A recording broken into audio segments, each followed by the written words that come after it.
Pag-usapan naman natin ngayon ang types ng parallelogram.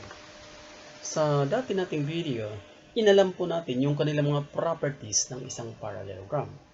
But at this time, ang ating tatalakayin ay ano-ano po ba ang mga klase ng parallelograms. Tara, samahan niyo ako. Unang klase or type ng parallelogram ay ang rectangle. Remember, na doon sa property meron tayong nabanggit na pag ang isang parallelogram ay meron pong right angle, meron po siyang equivalent na degree measures na 90 degrees. So let's try. Ano po ba ang rectangle? A rectangle is a parallelogram in which four angles are right and the diagonals are equal. So madali lang tandaan. Pag nakakita ka ng isang rectangle, agad-agad isaisip mo na ang kanyang angle ay lagi pong right angles. Lagi pong right angles. In short, ang kanyang term na dapat natin tandaan is four right angles and the word diagonals are equal. Or diagonals, which are equal. So, let's have the figure. Kunyari, I have a parallelogram M, N, O, and P. So, tatawagin ko po siyang parallelogram M, N, O, and P in clockwise direction. Kung mapapansin natin, yung atin pong parallelogram, which is a rectangle, ay meron pong mga maliliit na squares doon sa loob ng kanyang figure. So, yun po yung nagsasabi ng atin pong angle M is equals to right angle, or it gives us a degree measures of 90 degrees. And since apat po sila na right angles, and therefore, yung angle N ay isa pa po sa right angle. Gayon din po yung angle O and angle P. So sila pong apat lahat is right angles that give us a degree measures of 90 degrees. Ang ibig sabihin lang, yung angle M is equals to 90, angle N, angle O, and angle P ay pari-parehas din po silang 90 degree measures. Then, meron pa po dito isang dapat natin tandaan na ang diagonals ng isang rectangle, which is also a parallelogram, ay equal sa isa't isa.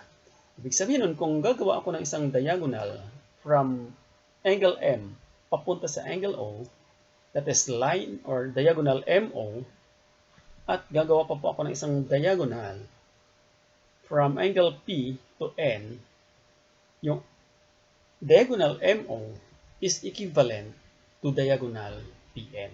So, equal po lagi sila no matter what happen. So, balikan natin. Ang rectangle ay pwede po nating tawaging parallelogram. And at the same time, a parallelogram can be a rectangle. So, we can say that a rectangle is a parallelogram. And a parallelogram is a rectangle if and only if it has four right angles and the diagonals are equal. So it depends upon the given definitions of the given figure. So in this figure, M, N, O, and P is a rectangle. Next type of a parallelogram is a rhombus. Ano po ba yung rhombus? A rhombus is a parallelogram in which four sides are equal. Kanina, yung rectangle natin, four sides and four angles which are equal or congruent that measures 90 degrees. At this time, ito naman po ay isang klaseng parallelogram na may four sides din. Pero yung kanilang sides ay equal sa isa't isa. Tandaan, this is not a square. Ang ito natin sa kanya is rhombus. Let's try to find out. So, in this case, pag nakita kayo ng ganitong klaseng figure, parang diamond ang kanyang tsura, for as long as ang kanilang sides ay equal, ito po ay matatawag natin na parallelogram. Ang palatandaan, kahit walang nakalagay na measurement sa both sides, pag nakita kayo ng kulay pula na yan ng mga guhit-guhit, ay ibig sabihin nun, yung side na yan ay equal sa kabilang side at sa iba pang sides. So we have our rhombus, which is a parallelogram. Tatawagin po natin siyang parallelogram ABCD. Now, we have AB is equals to, side AB is equals to side BC, and also equals to, BC is also equals to side DA. Ganun po.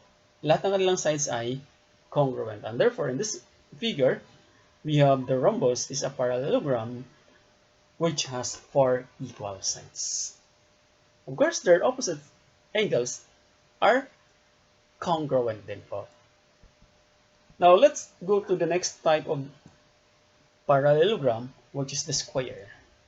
We have a square is a parallelogram with all sides are equal, with equal angles of degree measures equals to 90 degrees, and their diagonals are also equal.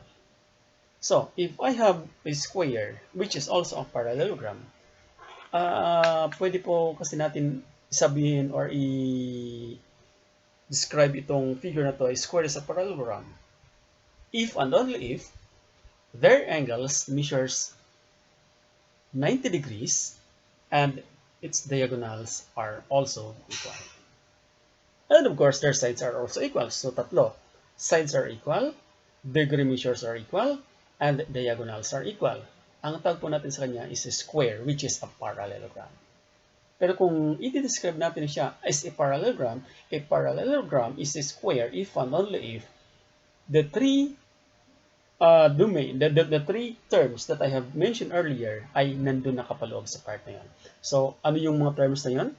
Sides, which are equal, degree measures, which is equals to 90 degrees, and the diagonals, which are also equal. So, in this case, we have AB is equals to BC, and CD is also equals to DA. Ibig sabihin nun, lahat ng kanilang sides are equal. Then, yung kanilang degree measures ay equal din po sa isa't isa, which is equals to 90 degrees or right angle. And their diagonals are also equal in measure. So, tatlo ang ating titingnan para malaman po natin na isang figure is a square and at the same time a parallelogram, dapat degree, sides, and diagonals. So, in this case, AC, which is the diagonal, is equals to diagonal BD.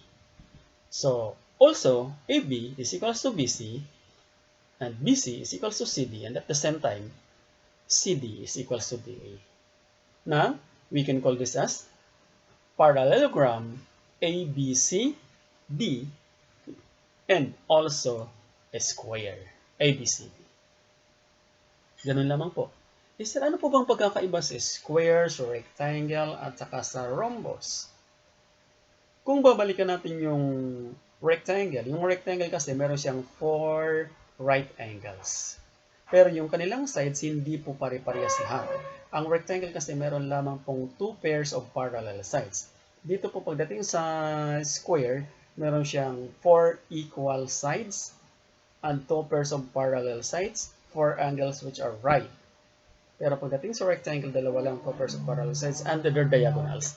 Pagdating naman sa rhombus, what is important sa rhombus? Dapat equal lamang po yung kanilang sides.